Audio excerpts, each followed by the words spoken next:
Now I have a bigger one of those. This is Jan Miller and this is Kathleen McDaniel, two Jacksonville women who, until a few years ago, didn't even know each other.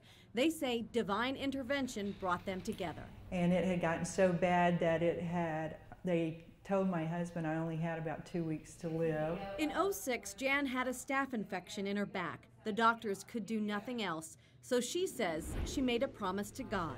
And if you're ready for me to go, take me now. But if you will heal me completely where I can walk again, I will do something for you and give you the glory. Within months of that prayer, Jan was back on her feet, looking for a way to keep that promise. And one day, Kathleen came into her church and shared with Jan her story. So on the outside, it looked like a real pretty picture. You know, I had the jewels and the nice home, and the children were in private school. And on the inside, Kathleen says it was a living hell. An abusive husband fueled her alcohol addiction, an addiction which then took over her life. It's all she cared about, so she abandoned her family. I went to places I never thought I would go. I was with people I never thought I would be with, and I did things I never thought I would do.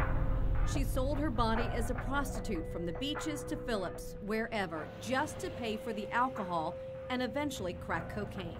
I was just existing to be numb, and I did whatever I had to do to get the drugs and the alcohol.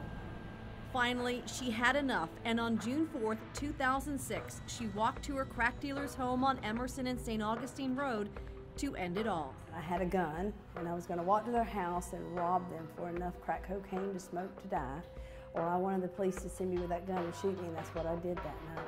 The police did show up, but Kathleen says God had other plans. While in custody, she says her soul went into a spiritual realm, and there was a battle between the light and the dark. It was like God took over, and I felt this peace and this serenity like I hadn't felt in all of my life. And it just kept going back and forth and back and forth. In the jail cell, she remembers hearing Christian music on the loudspeaker.